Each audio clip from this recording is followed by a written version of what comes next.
jangan sampai kita menikah atau tidak menikah karena faktor-faktor di luar diri kita. Entah itu orang tua, kawan, rekan kerja. Ya Allah, aku takut nikah. Agar kita bisa melihat pernikahan itu secara proporsional. Tidak untuk ditakuti dan tidak juga untuk dikejar secara menggebu-gebu serta penuh euforia.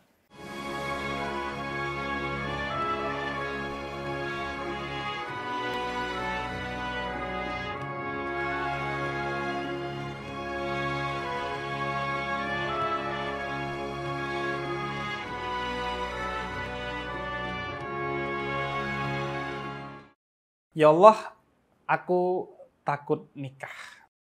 Nikah adalah satu keputusan besar.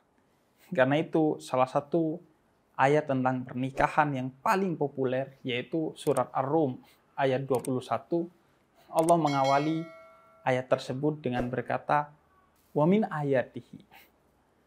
Dan dari tanda-tanda kebesaran Allah itu biasanya digunakan oleh Allah ketika Allah berbicara di dalam Al-Quran tentang kebesaran apa yang ada di langit dan kebesaran apa yang ada di bumi dalam ciptaannya Allah. Maka menikah sebagaimana penciptaan Allah atas langit dan seisi bumi adalah sesuatu yang begitu besar dan begitu rumit. Sebesar semesta dan setinggi langit serta serumit angkasa. Karena itu, pernikahan memang tidak perlu ditakutkan. Namun, tidak elok juga untuk dientengkan. Karena itu, sebagai seorang muslim, kita memang diajarkan untuk proporsional atau tawassut dalam melihat segala sesuatu yang sedang-sedang saja. Karena ini perkara besar, maka jangan dientengkan. Tapi karena ini juga karunia dari Tuhan, maka jangan terlalu takut. Karena jika memang ini sesuatu yang bisa membahayakan bagi kamu, tentulah Allah tidak mensyariatkan ini melalui Nabi Muhammad. Ya Allah, aku takut menikah. Karena menikah itu adalah satu keputusan yang besar. Oleh karena itu Islam, sebagaimana disampaikan oleh seorang ulama bernama Syed Mustafa Al-Khin, memposisikan nikah dalam rentang hukum yang sangat luas, dari wajib sampai haram. Nikah itu hukum dasarnya adalah sunnah. An-nikahu sunnati, kata Nabi. Nikah itu sunnahku. Namun nikah itu menjadi sunnah bagi seorang yang mampu untuk menikah. Kalau dia punya kemampuan untuk menikah dan ingin mendapatkan pahala, maka menikahlah. Namun bagi seorang yang tidak memiliki kemampuan untuk menikah, dan jika menikah maka itu akan mencelakakan dirinya dan pasangannya, nikah menjadi haram. Dan sebaliknya, jika seorang memiliki kemampuan untuk menikah dan jika tidak menikah ia akan terjerumus pada kemaksiatan atau kerusakan, maka nikah menjadi wajib bagi dia. Karenanya nikah hukumnya menurut para ulama adalah kembali kepada kondisi seseorang. Apakah dia membutuhkan secara mutlak atau tidak membutuhkan secara mutlak, atau justru mutlak harus menjauhinya sehingga dia bisa wajib, sunnah atau haram. Karenanya di satu sisi menikah itu memiliki banyak kemuliaan. Karena itu kita dapati kisah para ulama yang sebagian dari mereka sebagaimana ditulis dalam satu kitab Al-Ulama Al-Uzzab adalah orang-orang yang jomblo seumur hidup mereka. Di antara nama itu adalah Ibnu Taimiyah. Tapi di sisi lain, ada seorang ulama bernama Abdurrahman Bajalban dari Hadramut Yaman sana yang menjadi mulia karena menapaki jalan pernikahan bersama istrinya dengan penuh kesabaran. Karenanya, menikah atau tidak menikah itu kembali kepada kondisi pribadi kita. Karenanya, jangan sampai kita menikah atau tidak menikah karena faktor-faktor di luar diri kita. Entah itu orang tua, kawan, rekan kerja, dan lain sebagainya. Apalagi karena netizen. Nah, jika Allah saja tidak memaksakan syariat menikah itu kepada kita, kita diberi pilihan untuk menikah atau tidak menikah, lalu siapa yang bisa memaksa kita untuk menikah atau tidak menikah? Kembali semuanya kepada diri kita sendiri. Ya Allah, aku takut nikah. Agar kita bisa melihat pernikahan itu secara proporsional, tidak untuk ditakuti dan tidak juga untuk dikejar secara menggebu-gebu serta penuh euforia. Oleh karena itu, Al-Quran dalam surat An-Nur ayat 32 mengatakan, jika kamu mampu untuk menikah, menikahlah. Karena menikah itu adalah salah satu pintu pembuka pintu-pintu rezeki bagimu dan pasanganmu. Tapi di ayat selanjutnya, An-Nur ayat 33, Allah sekaligus mengingatkan kita, jika kamu tidak mampu, maka janganlah menikah. Namun, tetap jagalah kesucianmu. Bukan dengan alasan tidak menikah, kemudian kamu melakukan hal-hal yang mendekatkan dirimu kepada berzina. Artinya, jangan takut atau jangan euforia, menggebu-gebu untuk menikah. Proporsional lah. Karena di setiap pilihan itu ada kemuliaan yang telah Allah tetapkan atas kita. Karenanya kembali kepada komitmen kita dengan melihat diri kita. Apakah kita seorang yang pantas dan mampu untuk menikah atau seorang yang tidak mampu dan sepatutnya tidak melakukan pernikahan. Kemudian yang kedua, Allah katakan dalam surat Ar-Rum ayat 21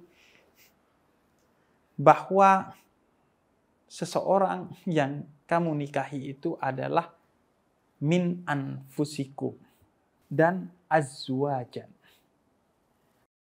Orang yang kamu nikahi itu adalah orang yang seperti kamu dan akan menjadi pasangan bagi kamu.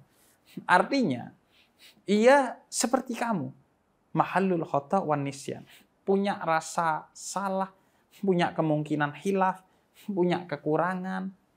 Yang dengan begitu, janganlah kamu menuntut kepada dia kesempurnaan sebagaimana tidak bisa kamu memberikan kesempurnaan dari dirimu kepada dia karena kita pasti memiliki kekurangan, kesalahan, dan jangan bayangkan bahwa pernikahan itu adalah tentang kita mendapatkan kesempurnaan dari pasangan atau memberikan kesempurnaan kepada pasangan.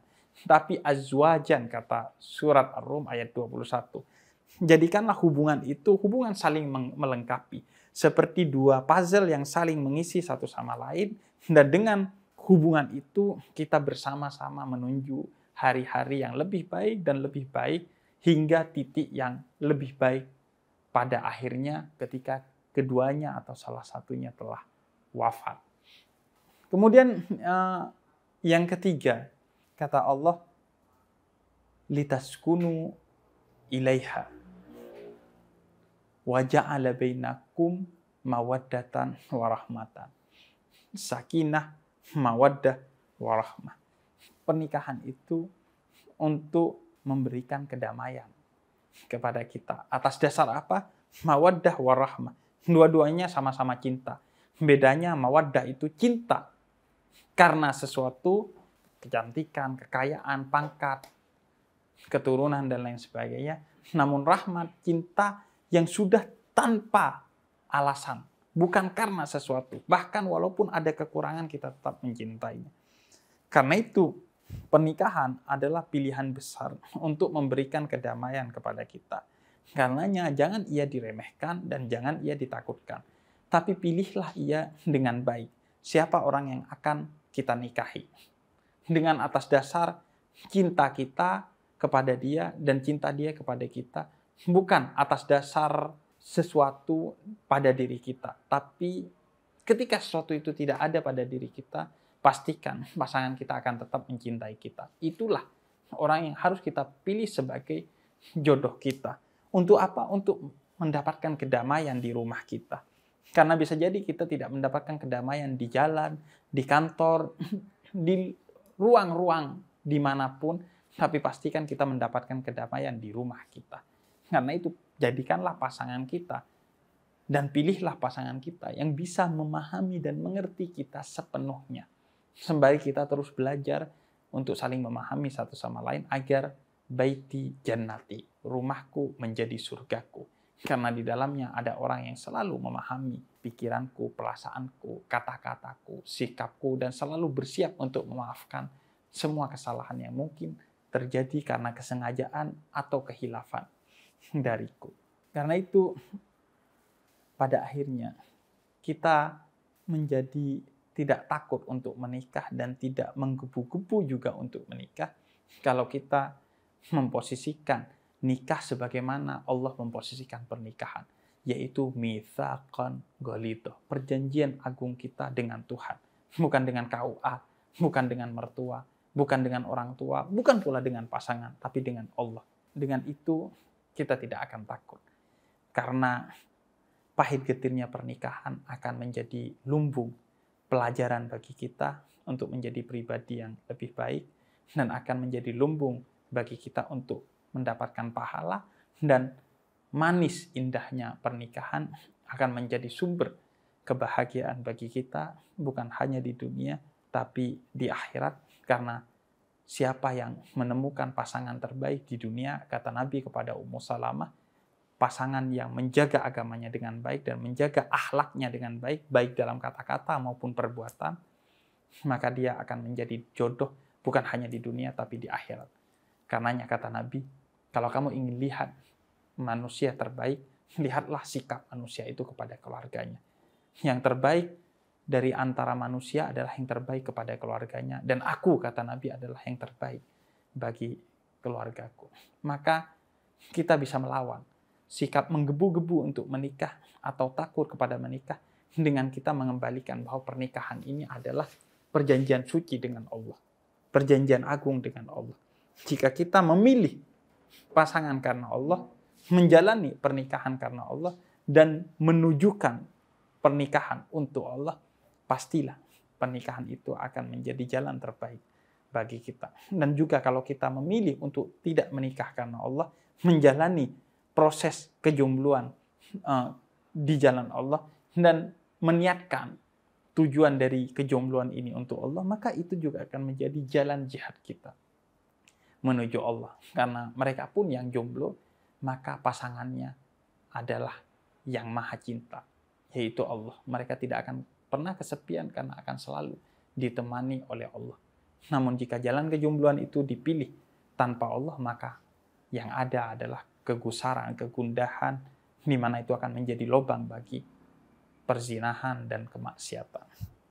Karenanya, ya Allah, aku tidak lagi takut menikah, namun aku juga tidak akan gegabah untuk menikah. Aku tidak akan menikah karena dorongan siapapun, tapi dorongan hatiku.